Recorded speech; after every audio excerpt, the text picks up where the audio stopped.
Teenage pregnancies are a reality in Kenya, and it's easy to blame the girls for it, but they're not entirely the only ones to blame. These girls are also deserving of a chance at a good life. They too should dream and have a better future. Jean Kionga was a teenage mom, and she's dedicated her life to helping young girls make better choices. It's all about the butterfly effect on My Motivate at the Waterfront Karen, East Africa's premier destination for lifestyle and retail.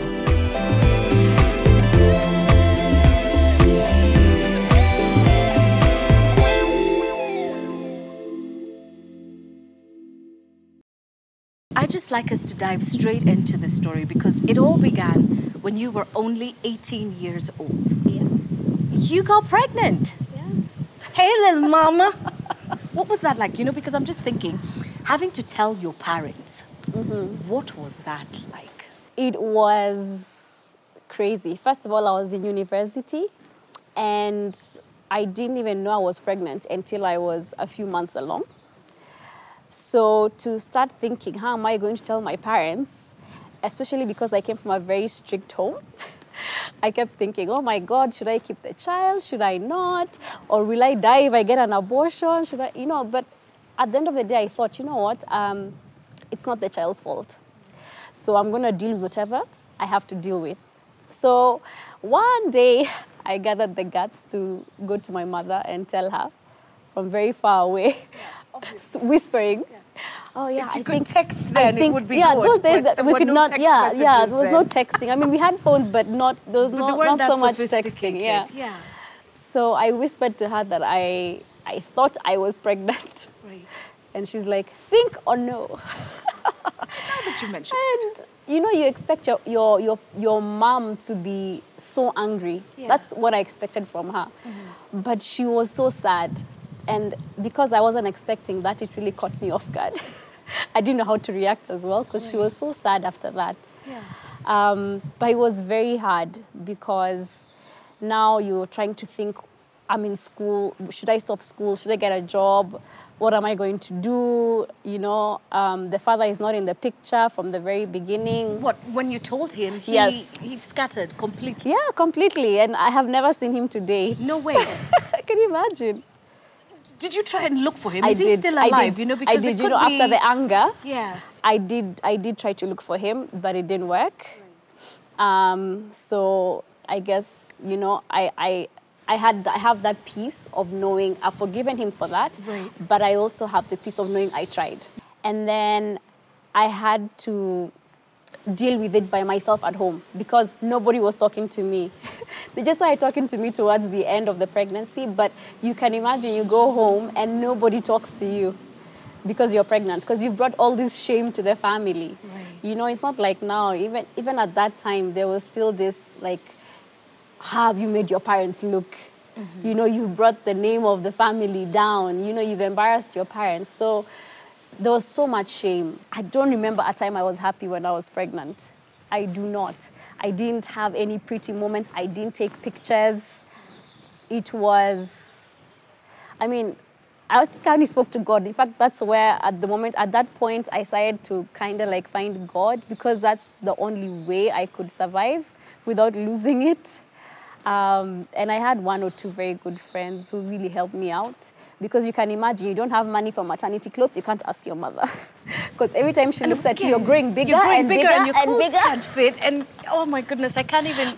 Oh my God, everyone is angry at you. Everybody. So you're just trying to survive. Even my sisters, now we're in a good place, but even at that time, we were not in a good place. To have your younger sister disrespect you because of that. It's really difficult. I used to work during the day and I'd go in the evening for night classes because at the end of the day, I had to provide for my son. And so I pretty much missed out on university life, as you would call it. Oh, you didn't miss anything? I didn't miss anything, right? Oh, no. Believe me. I was busy just If I had the choice to go back and do it again, no, don't take me back. No, I didn't really miss anything. Nope. And anyone who tells you otherwise is just lying. So that's good. Thank you for telling me that. So I You're didn't very miss a welcome. period You of my didn't life. miss- You don't feel like you missed anything. Right. Yeah.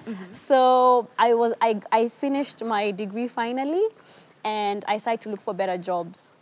And that's when I got a job with Emirates, which it was kind of like, oh, should I not take it? Because it was a very good opportunity, but it meant I had to leave my son. And he was around 3 years old at that time. So I was like, should I not? But when I spoke with my mom, we were like, you know what, you have to provide financially for your child. At the end of the day, you don't have the luxury of saying, oh, okay, you know what, I'm just going to sit home and let my mother do all the work. And She's already raised you yeah, and she's your already sister. raised us. Give her a break. Yeah. And I knew once I leave, he's in such good hands because they were so close. By the way, if you see them, you think I'm the sister and she's the mother. They are so close. So I knew he'd be in good hands.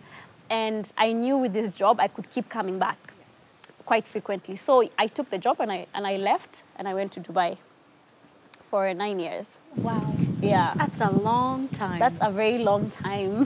What was it like being away from home, being away from your son, you know, because you sort of whizzed through the phases and stages of life so quickly that you didn't really get to enjoy being a mom long enough. You didn't get to enjoy being single girl out in the world long enough. And then here you're working, but then you've also got to support your child back home. What was that like? It was different. It's like, you know, when I got this job and the people I met there, they want to see life. You know, now it's your chance to travel the world.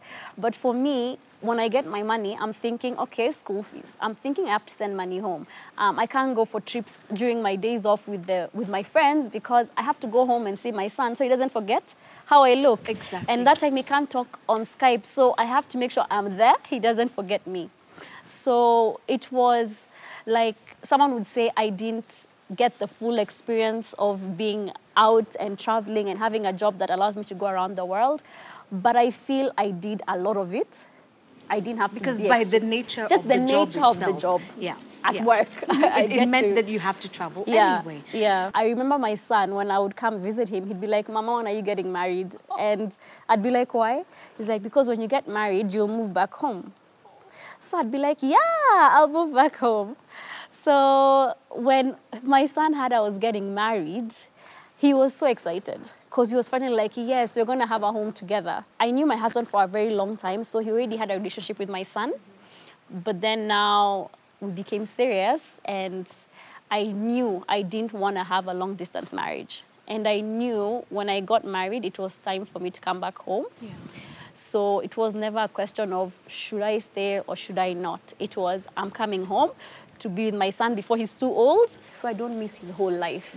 So it's like everything just worked perfectly for it. His prayers were answered. But my son from 2 used to pray, give me a dad. So, I mean, it just worked out. In fact, you titled the conversation, The Butterfly Effect. Having a baby at 18, you know, it's one small thing that you do, but then it has repercussions across the years, across time and space. The things that happen in one plane affect so much more other than just ourselves. Yeah. And I look at the effect of, you know, just having the baby and getting married and, you know, the impact that being so young and becoming a mom has had on you. And that effect is not negative at all. No. Because through your vlog, there's something that you're now doing to give back. Yeah. You're letting other ladies who've been in that position, who've been lonely, who've been deserted, who've been abandoned, who are living with family but really quite honestly feel like they're living in a prison. But these are the people who are supposed to love you the most. There's no one talking to them. Yeah. And so the butterfly effect of being a young mom is you're now there for young moms. Yeah. Tell us more. That's why when someone asks me, who am I always say I'm a woman under grace.